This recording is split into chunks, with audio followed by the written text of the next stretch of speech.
kembali lagi di podcast kita Orkestren, obrolan kesehatan tren masa kini bersama saya Genarda dan rekan saya Ika Oktaria di podcast Rindu.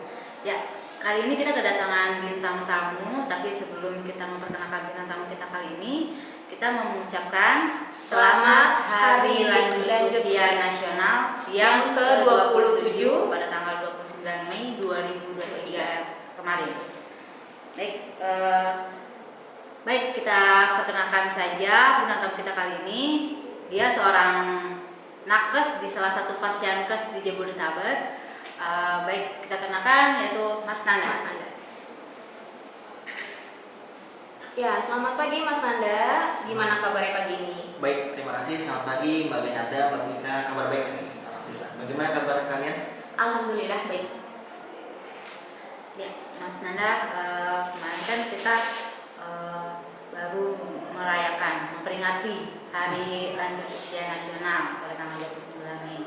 Nah, tema podcast kita kali ini tuh lansia sehat dan mandiri. Menurut Mas Nanda, lansia itu sendiri apa? Baik, terima kasih Mbak Fik.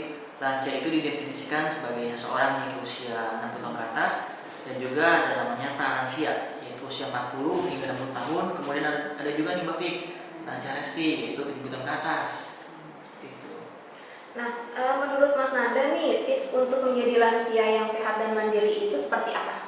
Baik, menurut undang-undang ya Mbak Gen ya, Undang-Undang Kesehatan Nomor 36, sehat itu dikatakan seorang memiliki kesehatan mental, spiritual, biopsikososial yang baik dalam tubuhnya. Serta mandiri itu seseorang yang memiliki aktivitas fisik sehari-hari tanpa bantuan apapun. Seperti itu Mbak Gen.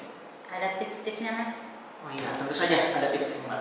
Ada 4 tips menuju lansia sehat dan mandiri ya guys ya. Yang pertama, hindari pola hidup tidak sehat, udah pasti ya. Kemudian mengonsumsi gizi seimbang. Kemudian dia harus melakukan aktivitas fisik sehari-hari seperti rutinitas olahraga 30 menit sehari ya. Kemudian jangan lupa untuk selalu melakukan pemeriksaan kesehatan di fasilitas terdekat, entah itu di puskesmas ataupun klinik. Ya. Ada contohnya nggak Mas untuk melakukan aktivitas fisik itu seperti apa?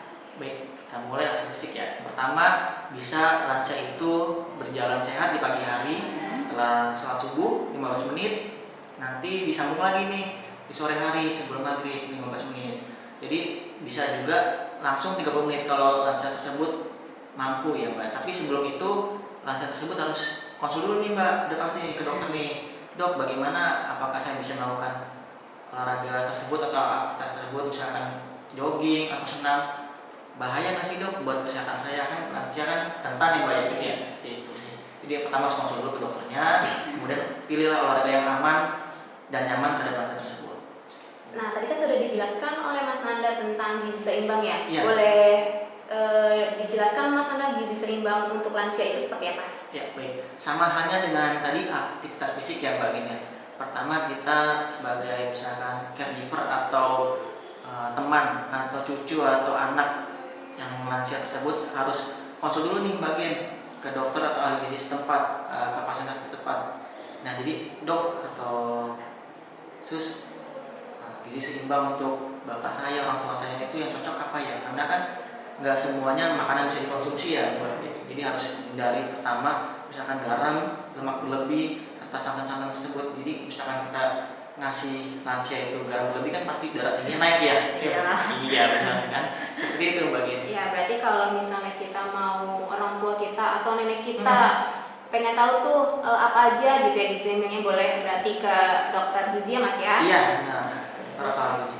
Contoh menu sehat buat lansia tuh Mas, bisa diberikan nggak Mas? Baik, saya berikan satu contoh menu pagi ya, pagi hari paling ya. Yang pertama dari karbohidratnya pasti nasi ataupun bisa juga bubur, misalkan nasi susah untuk makan Mbak ya, bisa juga bubur atau protein hewaninya bisa juga ayam suwir protein hewani. Kemudian ditambah dengan susu, juga ditambah dengan udah pasti buah ya Mbak ya, seperti pisang ataupun pepaya.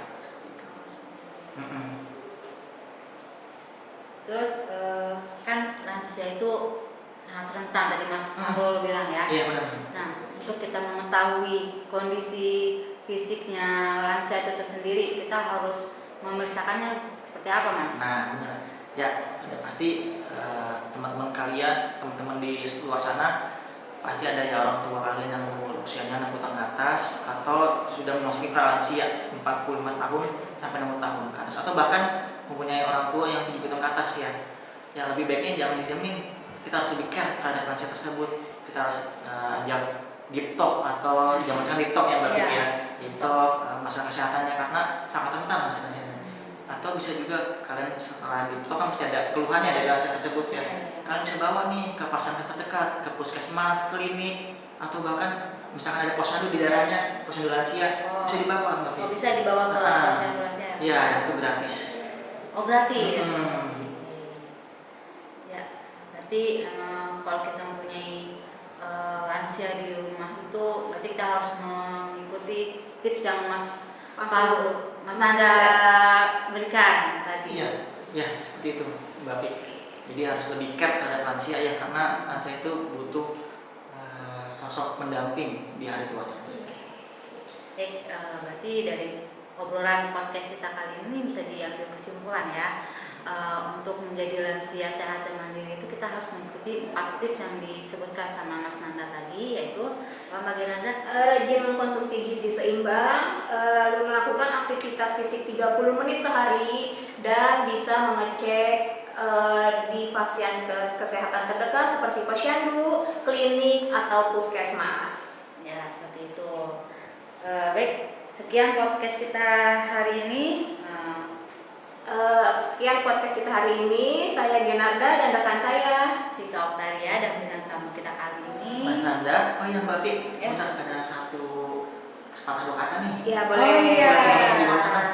Ya, menjadi tua itu adalah proses ilmiah yang tidak bisa dihindarkan guys. Oh iya, Benar kan? Iya benar. Tapi menjadi tua dan sehat serta mandiri itu dimulai dari diri sendiri. Kalau bukan kita, siapa lagi? Kalau bukan sekarang, kapan lagi? Oh iya benar, bagus banget tuh Mas. Ya cukup sekian podcast kita kali ini.